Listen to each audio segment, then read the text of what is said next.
The film you are about to see is a dramatization of events that occurred in the early 70s in the hills of Rockton, Pennsylvania.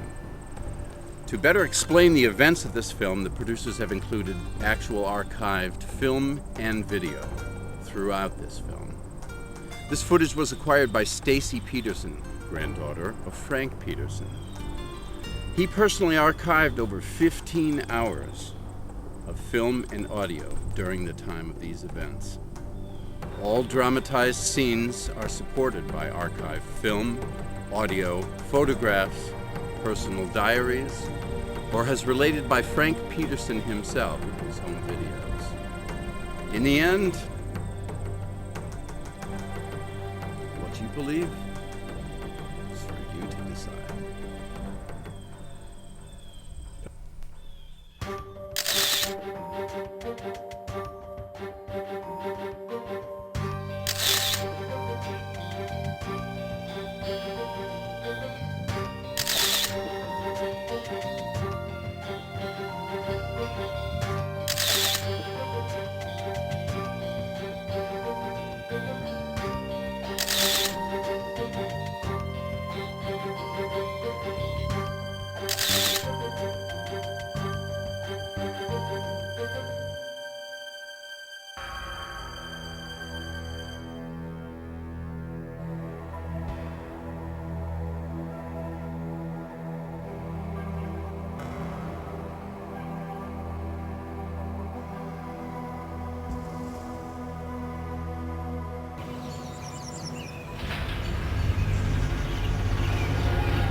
Since you've seen one?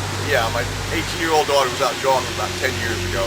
Okay. And she came back and she was just white as a ghost, scared. Yeah. I said, "What's the matter, Becky?" She said, "I just saw Bigfoot." I said, "Are you sure it wasn't a bear?" Yeah. She said, "No, Dad." She said, "I saw Bigfoot." She said he was like 7 foot tall. All right. Did she describe him at all, or? Well, she didn't, that I recall. So she was scared. Okay. So how far from this location did that happen? About 3/4 of a mile. She was just out jogging in the woods? And yeah, down the gas line up here. It happened the early morning, January 1st, and we were coming back from a New Year's party, and we were up on Rockton Mountain, and something ran out in front of us, and it was apparent that it was a bipedal creature. And we didn't see the head of the creature, but we did see the rest of its body. I couldn't make out any hair or anything, but I definitely made out arm swing and 2 feet. And the most distinguishing feature of the thing was it had white feet. So we kind of thought that was odd.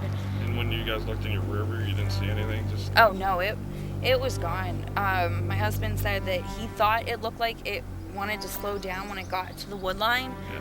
And he said, well, maybe it's peeking out at us or something. And I said, I don't care, go, just keep going. And I didn't want to be here. Anything at all, no sounds for like maybe a half an hour, a good while.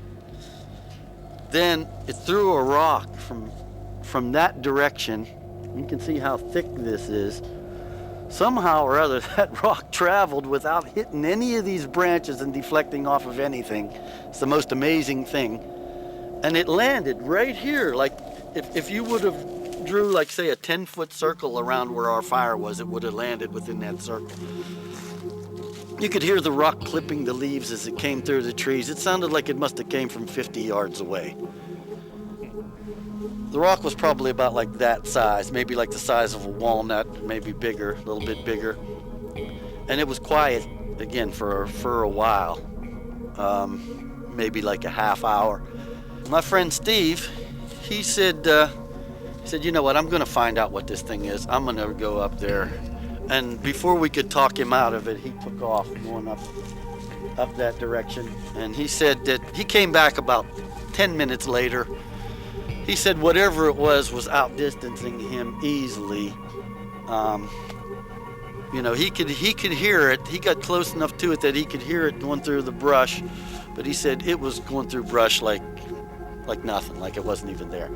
He he said there was no way he could have caught up with it. So he came back. And, the rock throwing, the wood knocking, the whooping, whistling calls. For years, I never said it was a Bigfoot, but I mean, I don't know what else it could be. Hi, I'm Stan Gordon. Pennsylvania has 44,820 square miles of land area, and it's also the 33rd largest of the 50 states. And throughout Pennsylvania, we have many mountainous ranges as well as thickly wooded forestry regions and much wooded areas. And it's an area that there's been consistent reports from quite a lot of the state of people seeing these strange, hairy, Bigfoot-type creatures. The question remains, of these different regions, is it possible that some type of unknown specimen of hairy man-like or ape-like creatures could exist?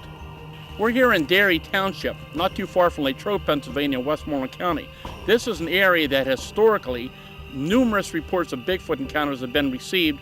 Actually, reports from the 1950s, very, very active during the 1970s, and many reports in the 1980s, 1990s, and more recent years. And why there's so much activity along this area is something we still don't have an explanation for. Every year, reports continue of people reporting encounters with these strange hairy beasts from throughout Pennsylvania. Welcome to the movie Mountain Devil, The Search for Frank Peterson.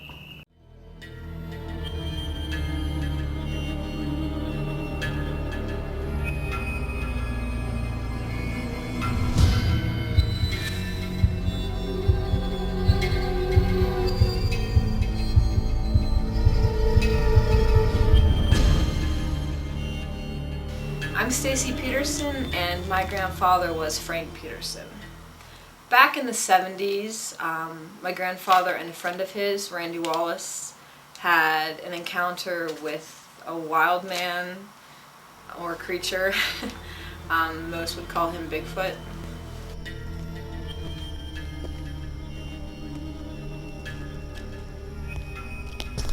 Wait, let me start over. How far are we back in the woods? About a quarter of a mile off the road. I mean... Originally you couldn't drive back here, right? No, of course not. I mean, it's changed a lot. There's, it used to be it was all woods, and it was a path. They'd cleared out a path to get here. They'd done themselves, which, it's my grandfather for you. Nothing could stop him, clearly, so, there's men and many talents. My name is John Wallace, son of Randy Wallace. And my father and Frank Peterson were old hunting buddies. Back in 1973, they returned, and my father walked to the door, he hung up his rifle, and he never hunted again. Okay, where are we at? This here is the site of where my grandfather's cabin was until it was torn down in 2003. It's changed quite a bit. I mean, since it's been up, a lot of stuff has changed here, but I mean, this is it, so it's crazy. How many times have you been up here since then? I've been up a few times. It's kind of hard, because I think about my grandfather, and I mean, it's really fascinating, and I mean, I love to be here. It brings back a lot of memories. It's still kind of hard, so It started out with a big footprint, and this thing looked like a bear, but it was big and covered with hair. We didn't really know what it was. So you seen like a lot of footprints by the cabin for I've seen a lot of footprints by the cabin, so what I did, I wrote down everything I had seen. All the entries I had put in was all about footprints, because everything time I went up there was nothing but footprints. You filmed a lot of this too, didn't you? What? You filmed a lot of it too? Yeah, I did. Took some pictures of it. Yeah, I had to. I figured nobody would believe it.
Journal Entry 1. This evening I found a large footprint out back of the cabin.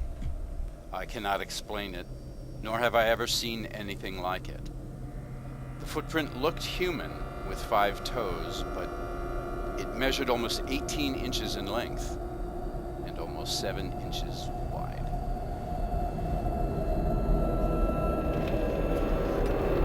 I guess what's the best piece of evidence you ever collected, or besides the footprints? I mean, is there any Footprints. any hair samples or anything like that? We found some unusual hair samples, but there's nothing, you couldn't really identify what it was. You'd see a hair here, hair there, but you really couldn't get anything out of it DNA-wise. But our biggest thing is footprints. That evening. Yeah. That night we came out and we walked all this. We looked for footprints and stuff. Yeah. And we didn't find anything. There was nothing on this trail. The very next morning we woke up and it was about 6 or 7 o'clock in the morning. We took the same walk down and through here. Yeah. And sometime during the night, Yeah. something walked this trail up and through with its bare feet. Now, I mean, I guess you could say they looked human, but they were odd shaped. Like the toes were all bent up, and it was just a real goofy looking toe. And they were elongated too. The foot was only about 12 inches long. And what do we measure that stride out to be? Something like 3-4 feet, something like that. In between each. I think it was about 4 feet in between each and stuff like that. Print. But I got to follow them about a mile back in. They were lined the whole way across this, all of them. And then every now and again, if you walk, I kept on walking that back in there. I kept on finding them, just here and there in the softer mud and stuff like that. But in this spot here, there were probably about, I don't know, if I can remember right, about 10 prints going across here. As we're searching, as I'm looking down on the ground right before we're ready to leave, I come across this very unusual footprint. Strangest footprint I ever saw. It's 13 inches long and 8 inches wide and 3-toed. It was very well defined. When I found the footprint and the boys were out there and they were all amazed at what we had seen, I got on the radio, called one of my associates, and he came out and we took measurements of it and took photographs, and then we made a casting of the footprint. While we were out in the field investigating this footprint and this report, we got a report on our radio that one of our investigators north of Pittsburgh that morning had been investigating an incident where a creature about 9 feet tall looked into a window, and the police had found some very large footprints in the area. So that was the beginning of this big wave of Bigfoot reports that began to occur throughout Pennsylvania, which actually continued to 1974. There are many reports, even daylight. I mean, one afternoon we had the fire department bloodhound team out searching for the Bigfoot, where these 2 guys saw it crossing in daylight, crossing the tracks down there. And that night we had to take the search party with the bloodhounds off the Bigfoot to go out and look for a little boy who went looking for Bigfoot and got lost. I think we possibly could be looking at. I see some footprints going up the side of that hill. Right through the dead center between that power line. What it is, I have no idea. Actually, if you look right up above where the prints are at, there's another set of prints going up alongside there too. So there's 2 sets of prints going across there. Is it something? Who knows? Yeah, we'll take a look.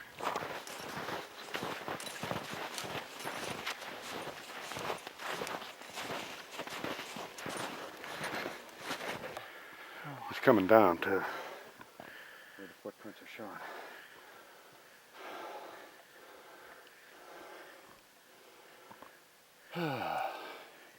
They look pretty big from down there. Yeah, they do. If you look at it like that there, they look big. But he's hitting it slid. Freeze.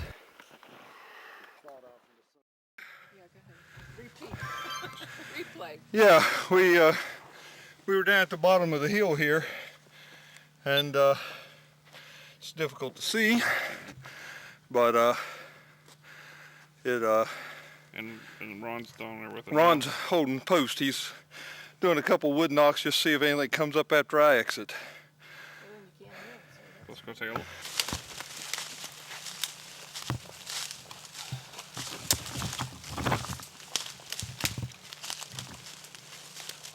Then we would truly know if that was possible. If it was deep enough to cast, then the inverted impression would give you more detail about what you're looking at.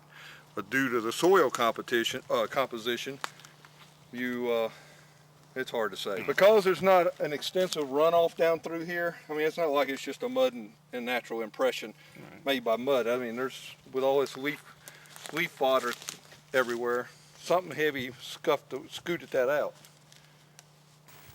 What we got here? On the toe to the back of the heel is 16. Let's just do this. There. 16 inches to the heel here. At the widest spot,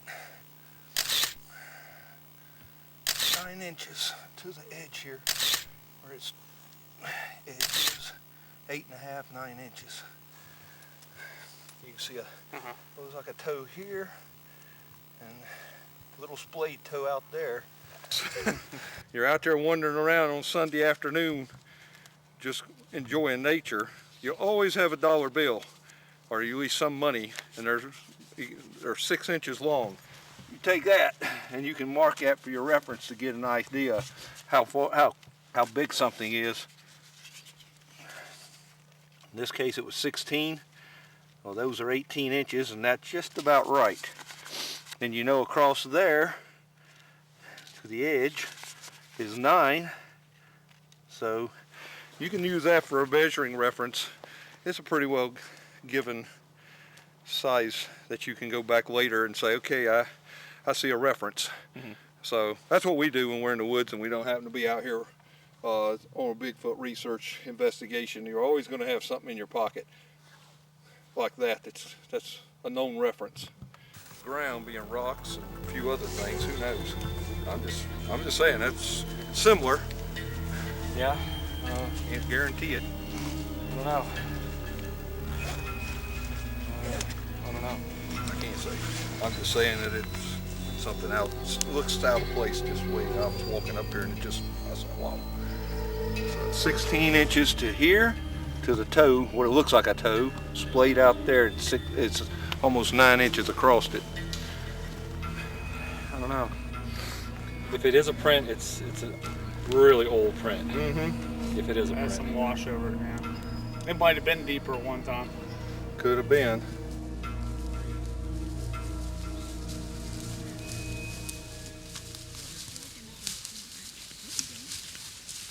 Back into here where the heel almost would look like what would be a heel, and up in here maybe where the front of the toes were.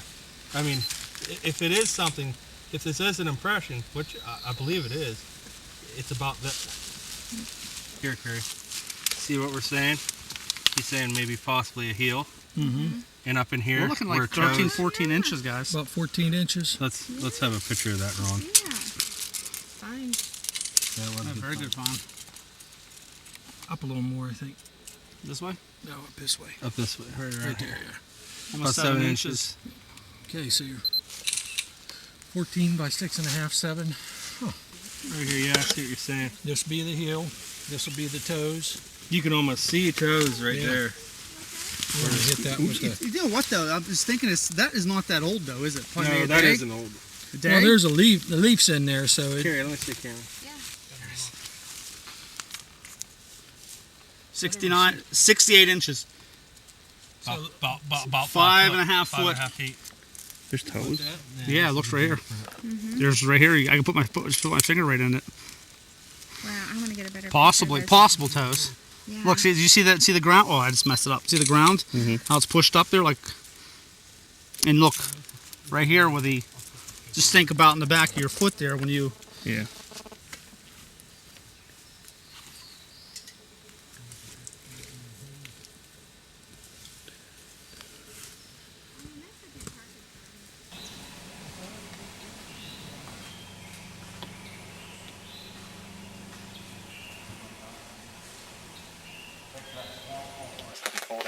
Well, if it's anything, it's a smaller something.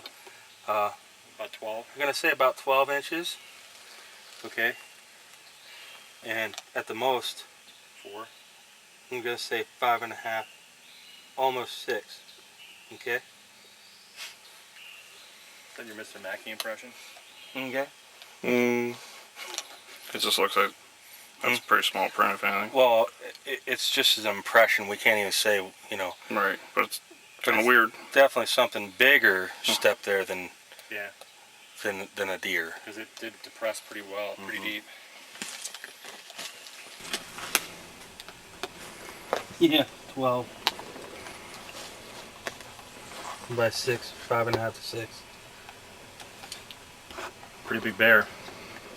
Or a person. But we're not seeing any other prints of people. No. I don't know.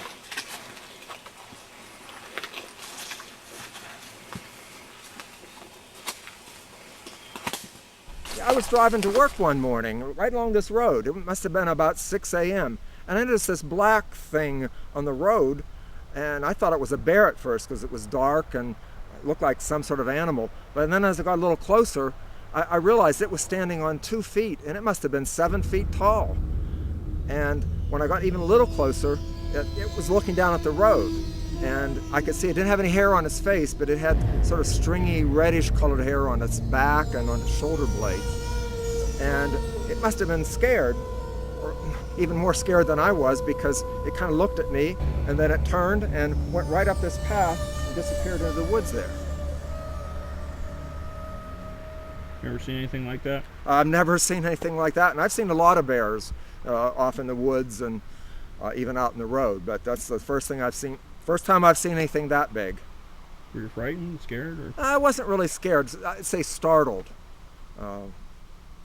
puzzled by what it was.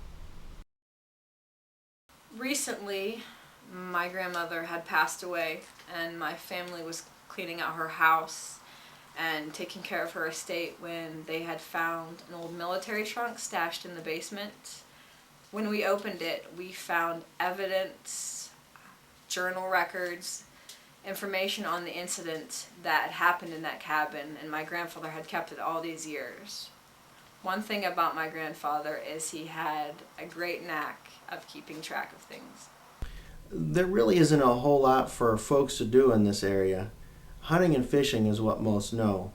So when Frank and my father stopped hunting, people started to talk. Rumors started. It got to be a bit much for my father. Okay. Frank, can you tell us a little bit about the tree stackings and some type of animal that was you've seen earlier? Well, the tree stackings was built like somebody built a teepee. Ain't much I can say about it. I didn't know what had built it. I know, like I said earlier, it had nothing to do with any people or hunters up in that area, so it had to be something else that had built that teepee, if you want to call it that. You also mentioned something about an animal up in a tree. It looked like it had been skinned. Well, it made me think it wasn't human that had built it, because it was a dead animal up in the tree, and it looked like it was being stored for food near the shelter.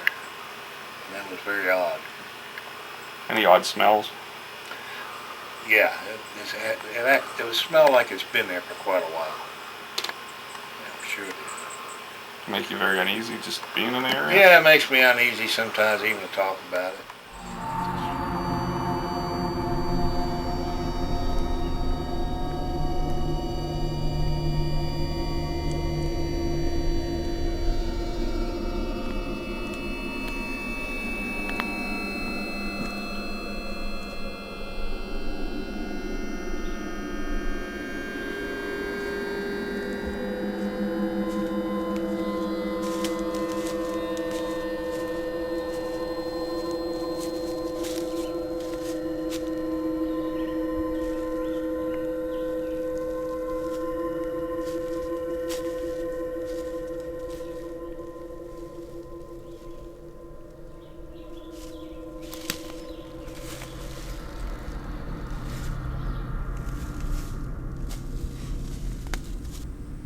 Journal entry 6.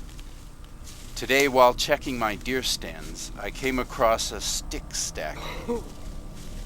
It was about 2 miles east of the cabin. The structure looked man-made. No other evidence of hunters in the area. As I investigated the structure, I noticed there was a foul smell coming from inside. The smell could only be described as rotten eggs.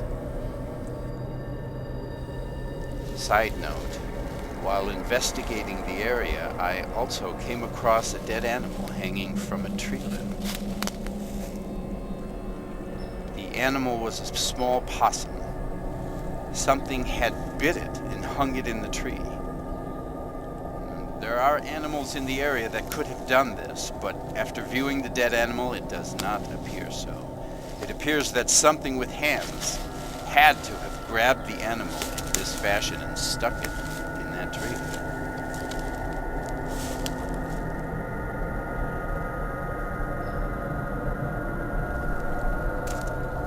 A cold chill went down my spine after viewing it.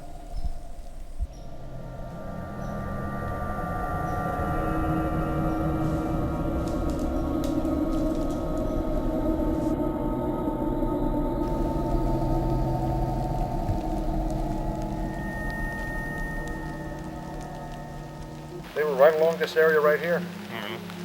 You could see them from standing in here, the large formation of sticks, and there were hundreds of them. It wasn't just one or, at first you'd think one or two, you'd think it was just a naturally made, but there were hundreds.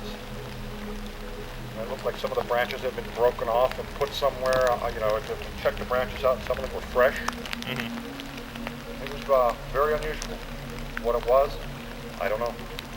Well, I believe it was near fall, my dear. The ground was a little frozen. It was a little hard. The ground was hard. You couldn't distinguish any footprints or anything. We looked. But it was just too unusual to be a natural occurrence. There was too many of them, and it was just unusual. Some of the branches were brand new, and there wasn't any storms. And it just was unusual. A bunch of us were up here in 05 or 06, and we found an area probably about a 75-yard long by 75-yard deep area, just littered with them. That's all you could see was just tons of the tree stackings, and within 5-10 feet of each other, probably 30 or 40 of them. And we documented, took pictures, studied them to see if they were wind damage or storm damage. Some we could possibly say were storm damage, others they looked purposely put there. And as we were checking it out, we were making the discussion, well, this is right along the same power line where the two guys had their sighting. Come back up about 2 weeks later, and all the stackings were gone. And that's not even a fallen tree there, that's just a laid branch. Something had bowed this and anchored it. This is something we find everywhere we go, that these creatures have been spotted or reported. We believe that these are markers for either other creatures or for them to come back and know that this area means something to them.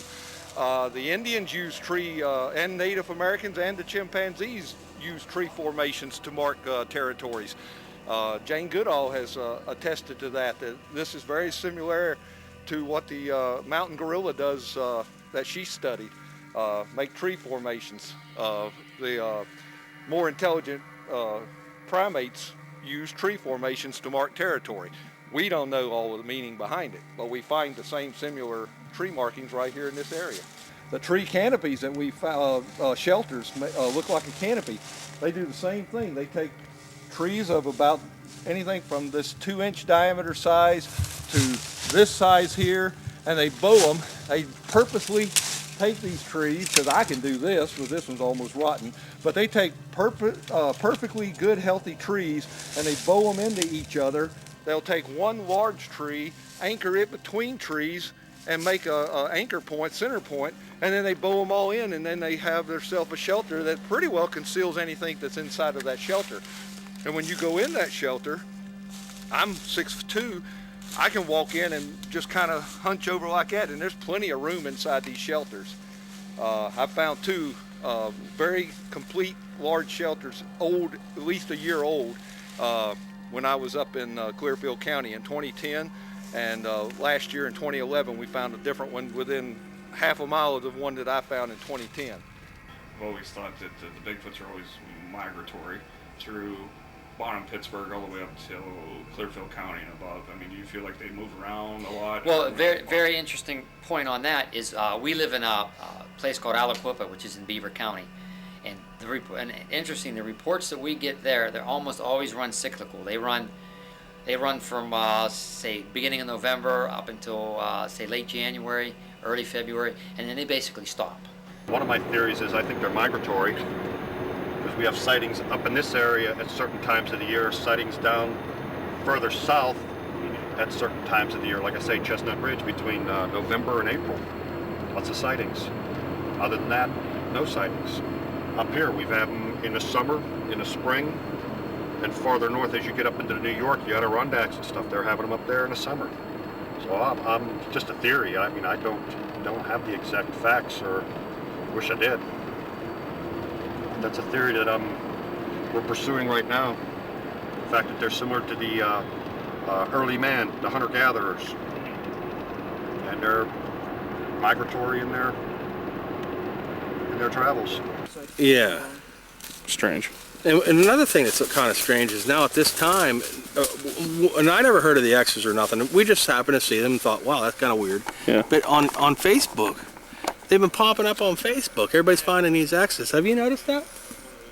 And this isn't like where someone would actually look and see it either. You know, it's not like some kids came out here and said, let's make an X, see if people find it. Yeah. You know what I mean? Yeah. It'd be more towards the road there. Yeah. Mm-hmm. It's freaky. So I don't know. I really don't know. He was fishing right over about that area right there and saw the figure standing up there as he was fishing, and thought it was another guy fishing up here. And there was no other cars parked up here, so he yelled out to it and didn't answer. And he was watching it as it was bending over and splashing water, and it would stand up, and it was doing it repeatedly. And eventually he got curious and started walking towards it, and he called out to it, and he got close enough with a flashlight in its face that he could see it was some kind of creature. And it put the typical arm up to block the light, and it just turned and walked away. And he said his reaction was he wasn't terrified or scared, more kind of like awestruck. What kind of animal is this? But that happened in 2007 out here, and he was an Iraqi war veteran, injured war veteran. So this is where you seen the creature? You were out here? I was. It was standing over there at the edge of the woods. Can you describe it to me? Like, what did it look like? Or? Well, at first I thought it was a bear standing on its hind legs, and I just watched it for a minute. But then when I really studied it and looked at it close, I realized it was just some type of tall, dark creature, but it was all covered in hair. What, was it like looking at you, or? It just stood there looking at me for the longest time. What did it do after you seen it? Well, needless to say, it scared the hell out of me, so after a few minutes I just ran back into the house and it ran back off into the woods. Have you seen it since? No, well, not really, but several days after the sighting I just felt like something was watching me from the woods, and I still feel so uneasy about it even today. You don't like being up here, do you? I don't know, it's kind of intimidating, you know. It just changed my grandfather's life, so he was different after this. He wasn't the grandfather that I knew. He was a different person. I know something happened to him, I just don't know what. It's out there somewhere, but I guess I'm not just meant to know.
Journal entry 13.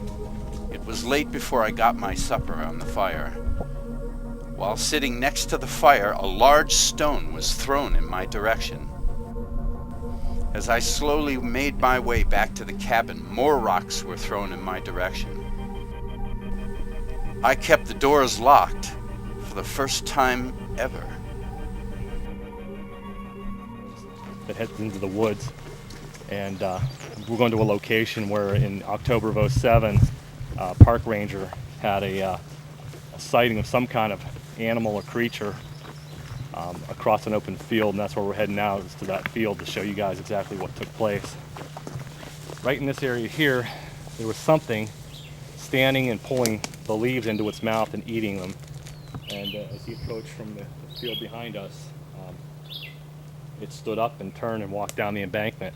And he got to the point where he could see it still on two legs before it dropped to fours and ran off into the woods.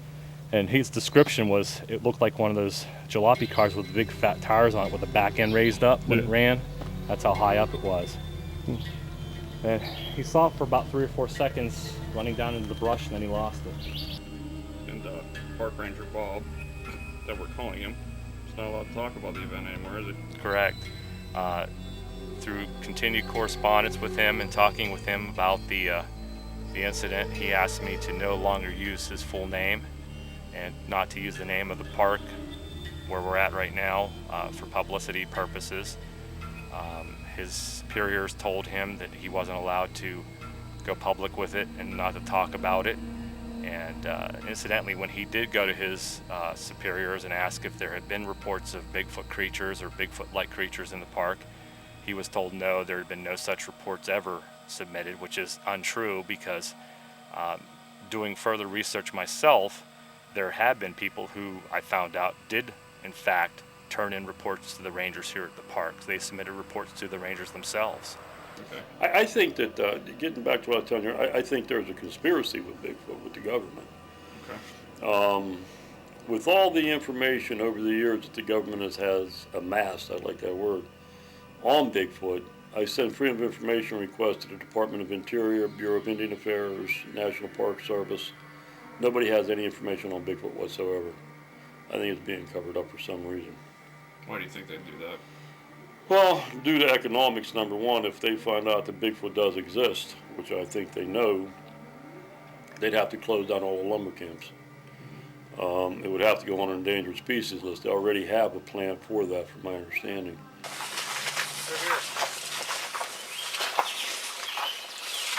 I mean, there's no evidence of any hair or anything in there. Bunch of lost ones. But it's definitely twisted. These are the same trees 3 years ago we looked at, right? And had hair. This one. No, this is a different one. No, but it was one of the trees over there. Those are up there. They're up there. And there's this one.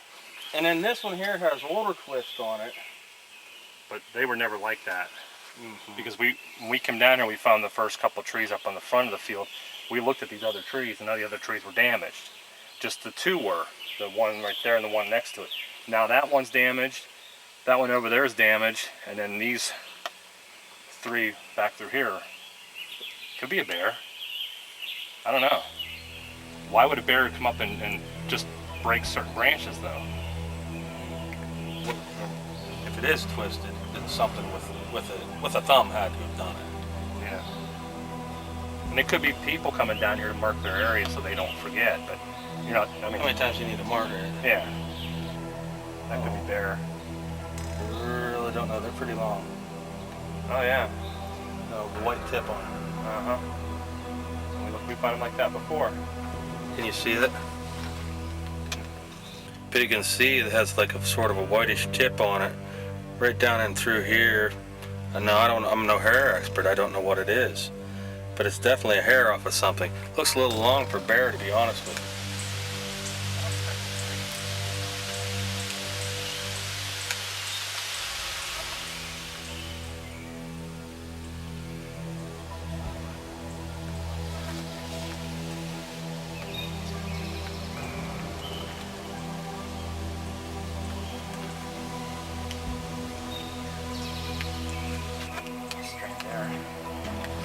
It might be bear.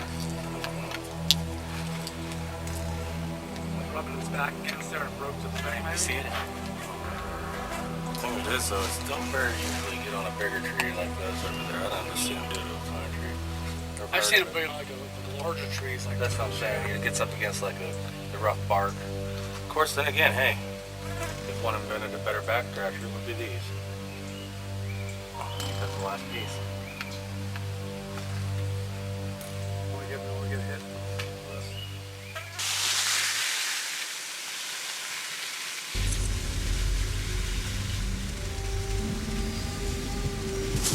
Here's the bone pile we dug out.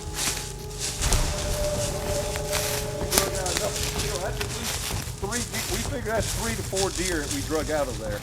Jaw bones, back bones, vertebrae, leg bones. That's all the bones. There's a whole pile of them there. It goes pretty deep. You'll have to get Eric to send you the pictures if he hadn't already done it. We had them on blue poly tarp. He's at the bottom of this to the right. Down there. That's where we got. That's where we found the bones. If it's still burning, how about grabbing that for me? You want to get down there, you can. It's clear now. Yeah, Sean. It took Sean about 45 minutes or more to get all those bones.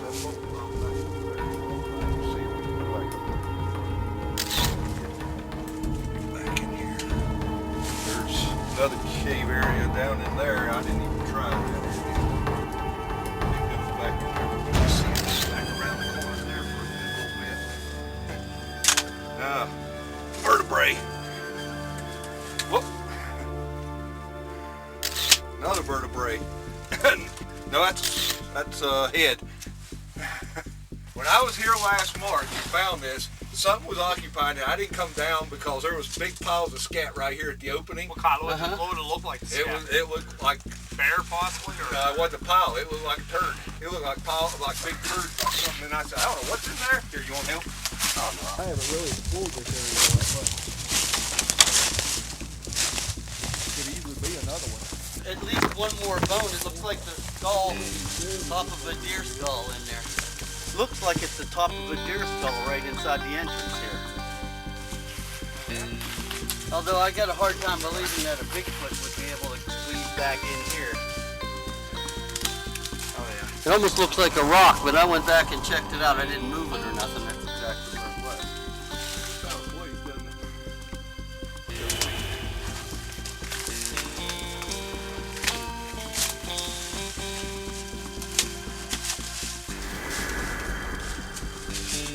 Don't get stuck. You don't have any. You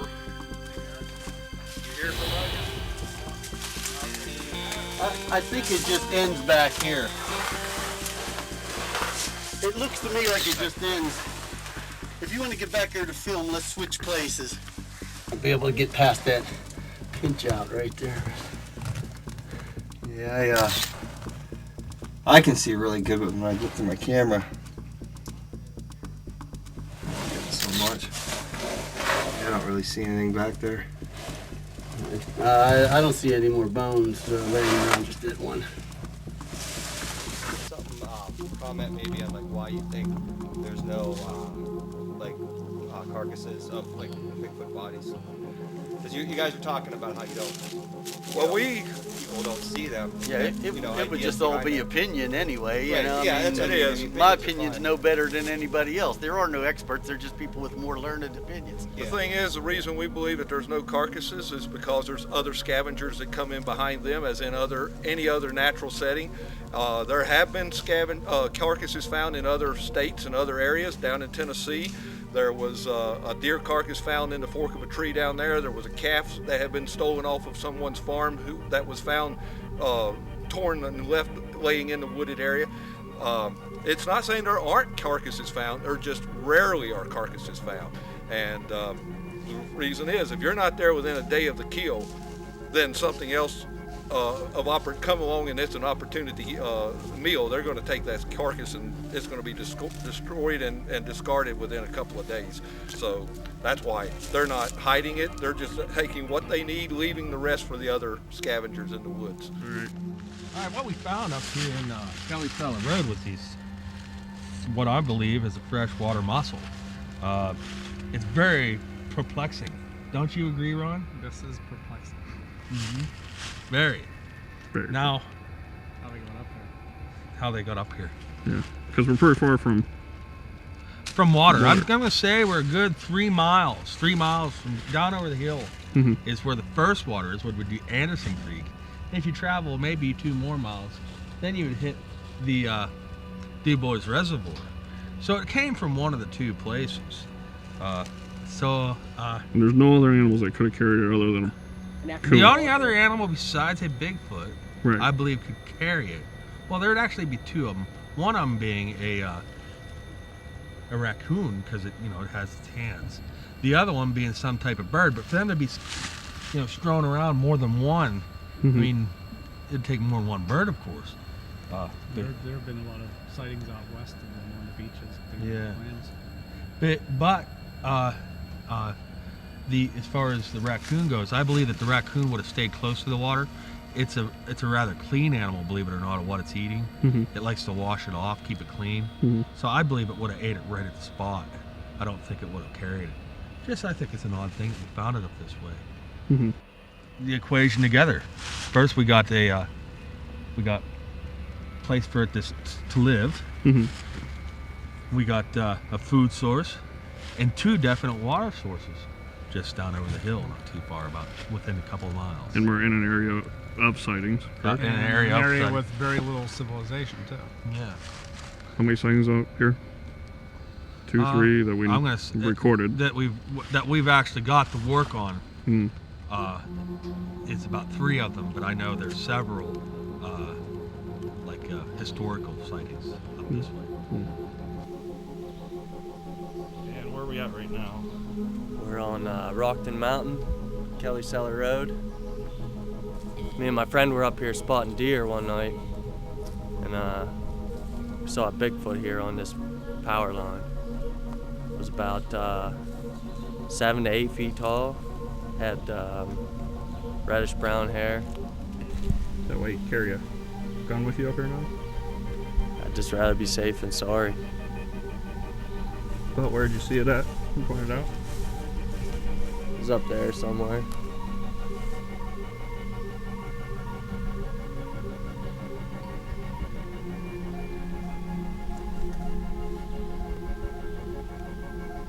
Did it freak you out? Yeah. I don't really like being here right now. You want to go? I would prefer. Okay, we can go. Well, we've heard of obviously the rock throwing. We've heard of bluff charges. We've heard, grunting, and basically, researchers feel that they're doing that just to get you out of their area. I've never heard personally anyone that's been physically attacked by them, other than the Teddy Roosevelt case, the wilderness hunter, where supposedly a trapper was killed by one of them. But I don't believe that they're aggressive, but I also believe that they don't want us in basically their home. So if they are indeed a wild animal, then they can be very unpredictable. So it is possible, although it's so far the evidence suggests that they aren't. I actually started investigating Bigfoot back in the 1970s when I was a police officer down in Fayette County, Pennsylvania. A lot of footprints, a lot of screams, but never saw one. A lot of eyewitness testimony at that time. This was doing flap that back in 73 to 75. That's if you ever talked to Stan. He was big then. This is the pink box. People have seen these before. And the reason it's pink is because it's my girlfriend's stepdaughter's. Is she aware that you took it? She knows, yeah. She doesn't use it anymore. And you plug your iPhone in here. Through YouTube, I put the baby cry sounds, plug this in, turn this on, and it's like a loudspeaker. And we used this pink box a month or so ago. Yeah. And we brought something in. We don't know what it was. We didn't see it.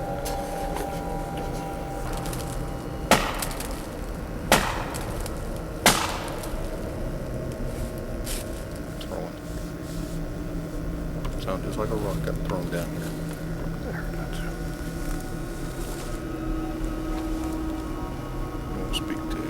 You are. We just heard something sound like it got thrown. We think we just heard a knock or a rock got thrown. Yeah, we're having the same thing happen over here.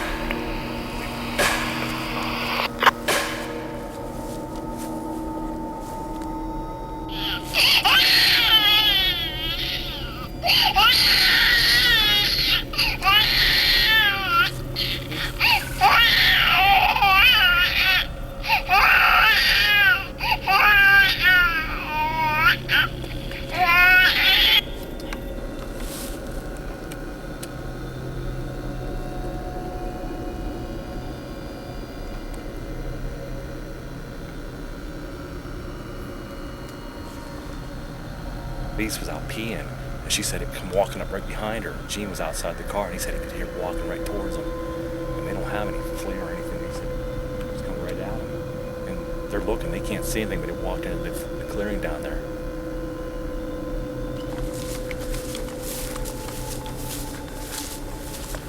I can tell you exactly where it was. And then in 30 seconds, it was like, like the driver's side of my vehicle straight down.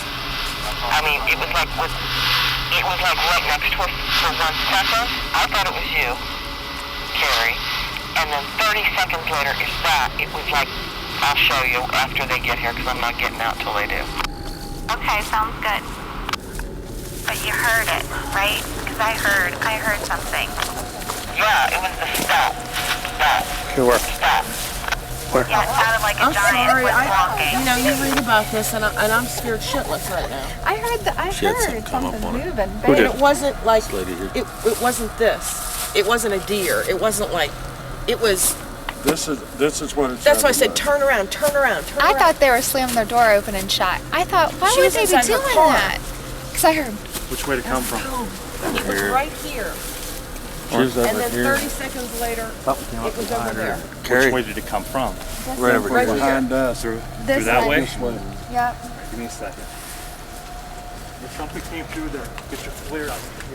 And I think that when I heard it was probably when it was coming over. Because I only heard like 4 of them. This is good. I'm just like, hear it go away. Wherever you was at, I there didn't was walking hear on anything. twigs. It's just 30 seconds later, something was down there. I was telling you, when I was coming down the pipe on there, that's why I held back. It sounded like something was going up through there, but I couldn't. I swear I caught couldn't get anything eye on shine the over flare. here on the way up. I couldn't get It anything. was just on for the a flare. second. It sounded like something was kind of going at an angle like that way, like away from us. Okay, I also saw your lights. Hmm. Yeah, on my way up here on this side here, on this far side. Yeah. I thought I saw like a flash of eye shine, but it was just for a second.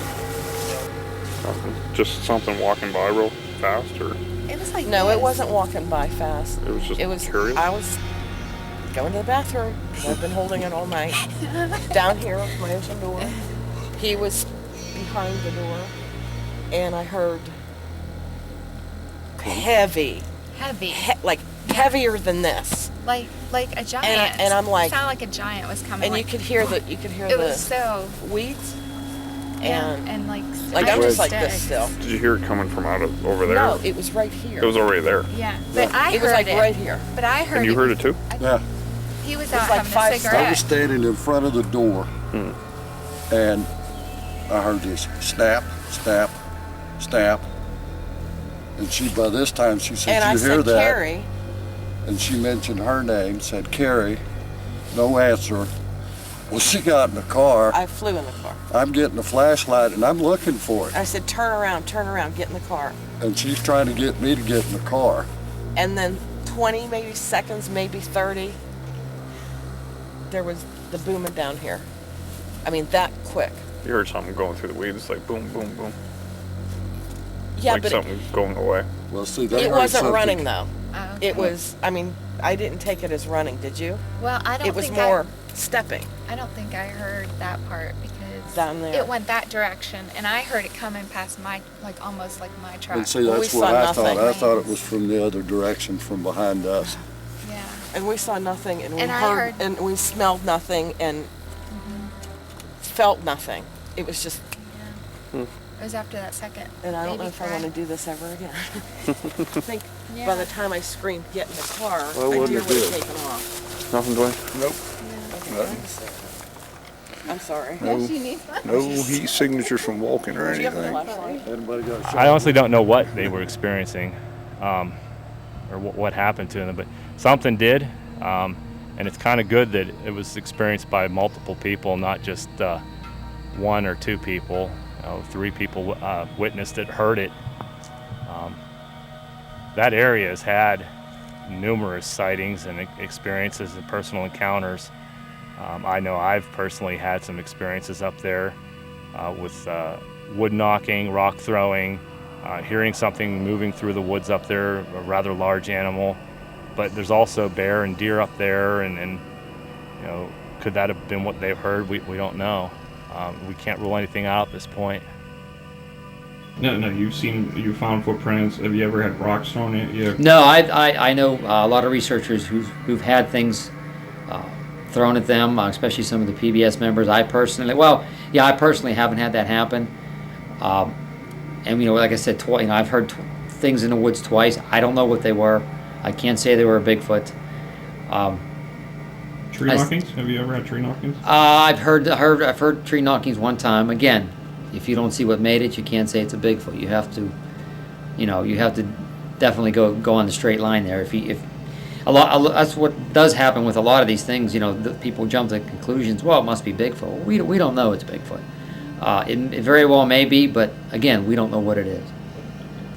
People ask me, "Do you believe?" And I said, "Well, I can't say I believe for the fact that I've never seen one, but I know that I've seen and I saw pictures of enough evidence that there's something out there we don't know about.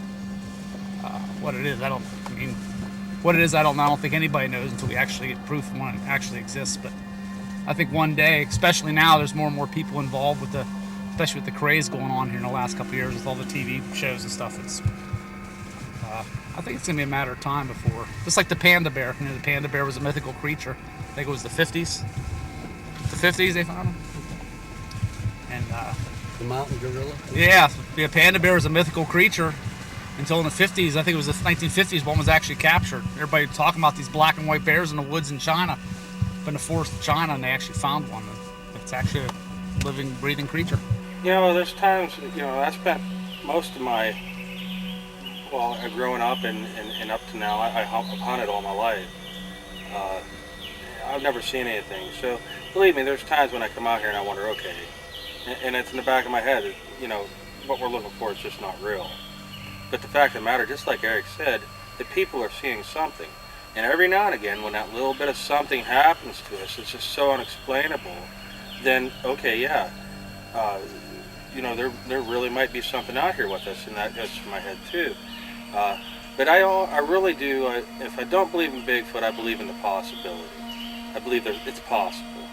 Well, of the hundreds of Bigfoot witnesses I've interviewed over the years, they have come from all walks of life, from males and females to young children, to people from all kinds of backgrounds, including police officers, people in various high positions, and these people had no reason to make up the story. But I can tell you, most of the people, even today, do not wish any publicity. Most of these people have contacted myself, and they were very concerned. Many of these had life-changing experiences when they had these encounters, because they had encounters with creatures that are not supposed to exist. And many of these people had their lives completely changed by what they experienced.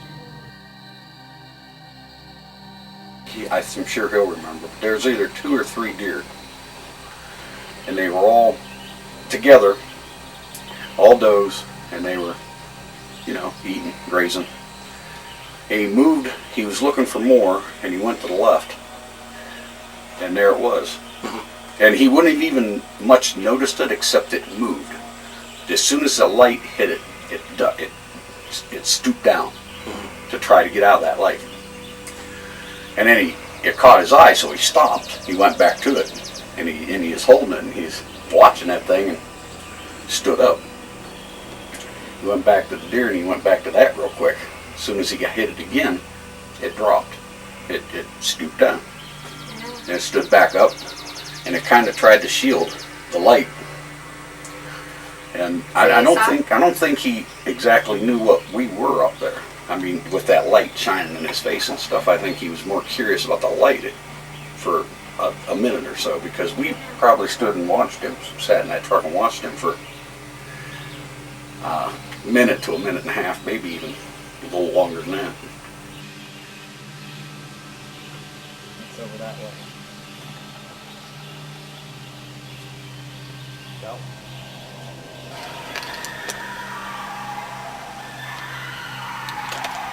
You know what happened to Kyle?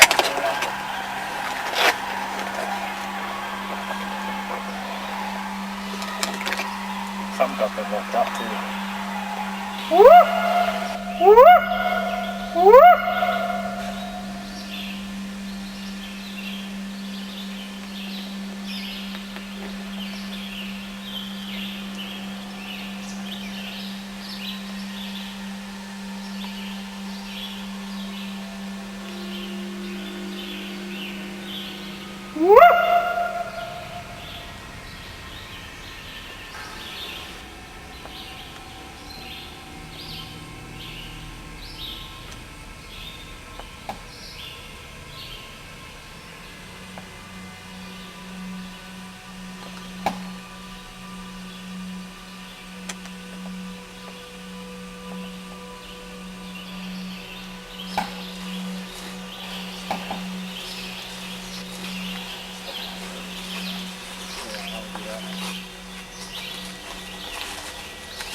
You have to state your name for the camera?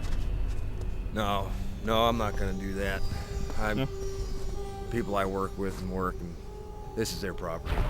Okay. You just kind of go over, I guess, what occurred that day? Well, me and a coworker of mine were driving down this road, checking gas wells in the area. We stopped for lunch. We pulled off the side. We were sitting there eating. You could smell this odor in the air. It's almost like rotten eggs. It kept getting stronger. So we got out and walked down. There was a pond to the west. Walked down there. We stopped. We seen this big creature just bending down, taking a drink out of the pond. It was big. What did it look like? It was big and brown, hairy. Had an oval-shaped head, ape-like nose, big wide mouth. Scared the shit right out of us. Was it a bear? Definitely wasn't a bear. That thing had to be 7-8 feet tall. Walked upright, turned around, looked at us, and just kind of meandered off into the woods again. We weren't going down there. We were pretty shook up. We got back in the truck and we hightailed it out of there, and I ain't been back since. Does it really bother you to be back here right now? Yeah, I'm pretty nervous. I don't like being here at all. And you haven't been back here in quite, I don't know, a year or two? About 2 years and 3 months. I mean, you wouldn't believe it. It was crazy. That thing was something else. The way my grandfather would tell it, it was just a typical hunting trip. The first night at camp, there was, some drinking, smoking, cards, the typical guy stuff. And, my grandfather had explained to me that they had this rule where if nobody had caught anything before 6 o'clock, they would return to camp. The night of the incident, my grandfather had returned early when he had heard a few shots in the distance. So when you were up there, now, tell me a little bit. You and Randy went up there hunting one weekend, right? And I guess he shot at it or something. I guess can you tell us about Randy. Like I said, I've never seen Randy move so fast. He had seen it, and whatever he seen, he shot at it. And that's when he came back late that evening. I mean, he looked like he was scared. And we knew that night was not an option. We had to wait till daylight to leave. So that's what we did. We waited until daylight. We was hoping the thing would be gone. So I went outside and tried to get my thoughts together and let Randy figure out what he wanted to do. When you were outside, something you did encounter something, correct? Well, yeah, I went outside and then I come across the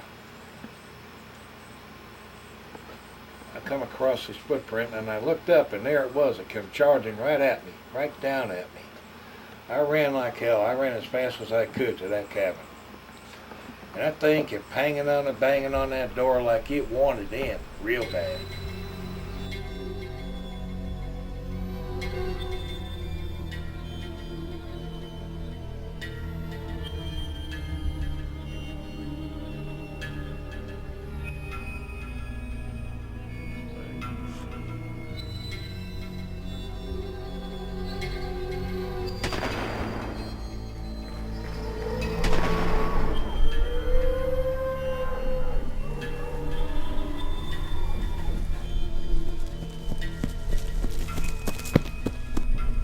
What, Randy? What happened? I saw something out there, man. I've never seen anything like before in my life. What are you talking about? 7 foot tall, long hair. We gotta go. Well, I heard you fire off a few shots. Did you get it? I shot and I ran. We need to get out of here. It's gonna be dark out shortly. Leaving out here in the pitch black isn't the best idea. What the hell is it?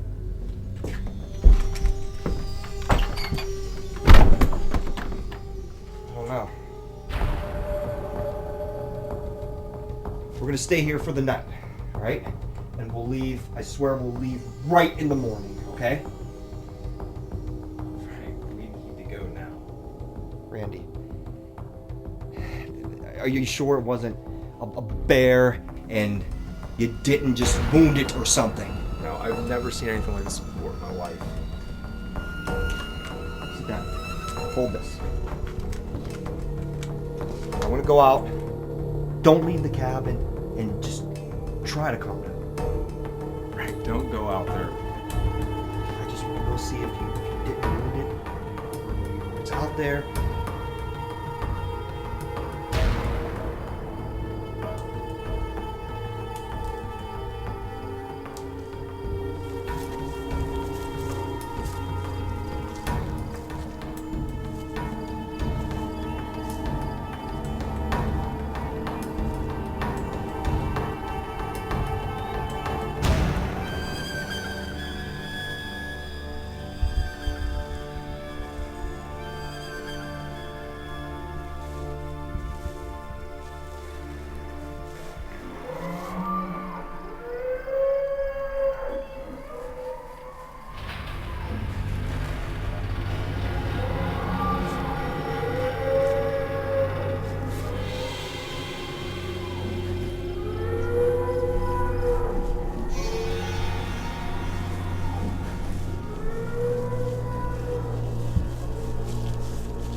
See anything?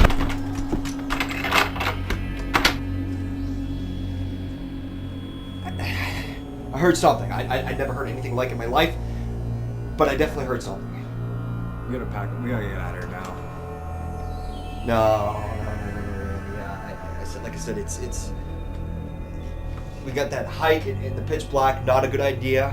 Stick it out. We'll just stick it out. What's gonna happen? We're in here. We're good. Okay. Just. We'll be fine. We'll leave in the morning when it's daylight. We can get out of here. We can see what we're doing. We'll pack our stuff up and get out of here. I don't think it's worth going out there and risking anything.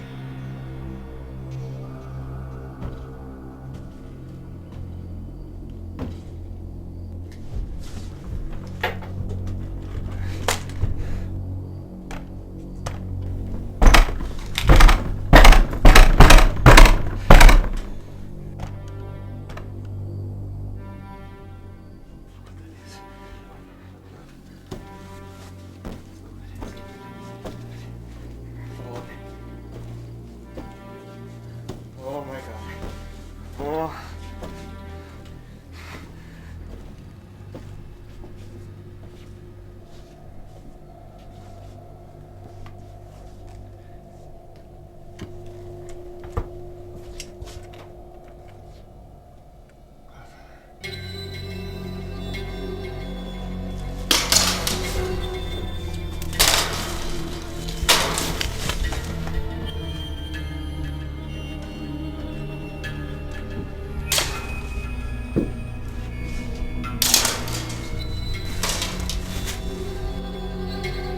look around outside. You had to hurt it or something when you shot at it.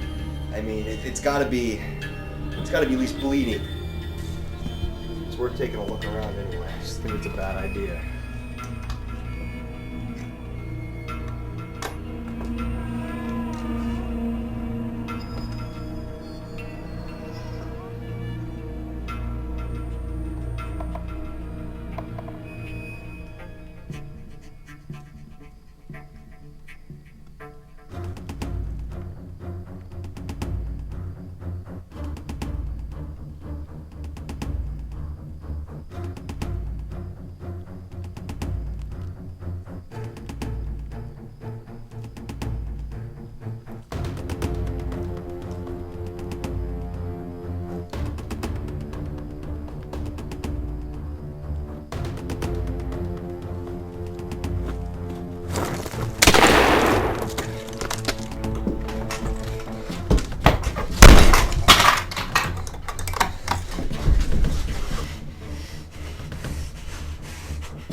We went out that morning. We was getting ready to go. It was daylight. We was going out that morning, and that's when we seen that thing up on the right-hand side, looking right down at us. Sun's up. Let's get out of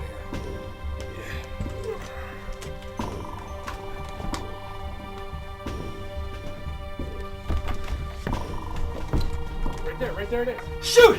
Shoot, Randy, shoot!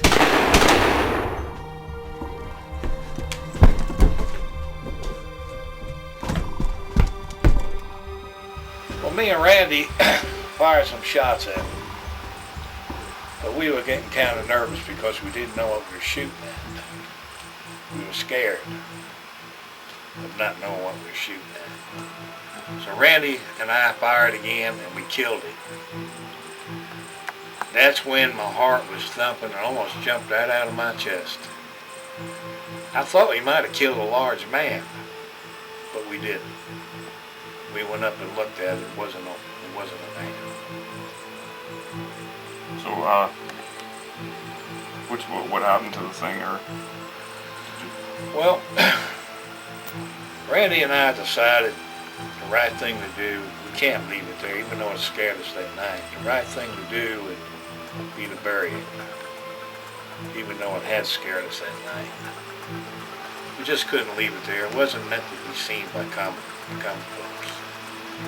So we took the rest of the day off, and that's just what we did. We buried it. Have you been back to the cabin after that? Well, I quit hunting after that day.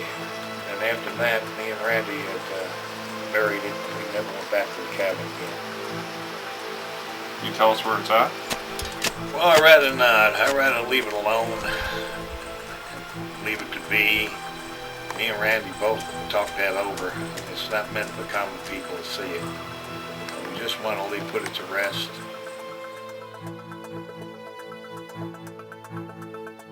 And right now, where are we at? We are at the site of where they had stripped, this earth. This is where my grandfather's cabin was, and where supposedly the creature had been buried. PA officials had come in to investigate, and eventually the U.S. Army had moved in. And supposedly, of course it's just rumor, but they had come in and supposedly seized the creature and never to be seen again, you know, so.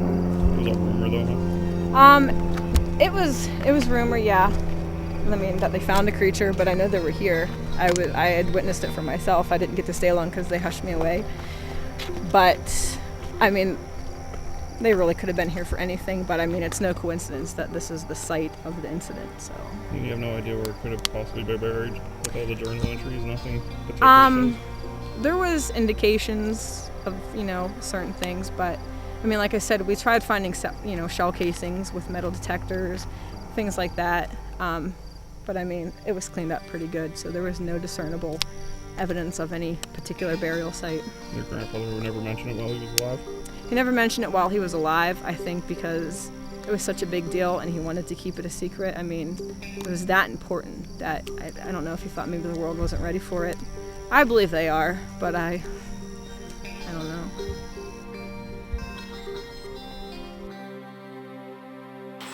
It's not something you like talking about today. I really don't like to talk about it. I really don't. It's hard for me to talk about it. It makes me real uneasy. Change your life completely? Oh yeah, changed it a whole lot. Sure did.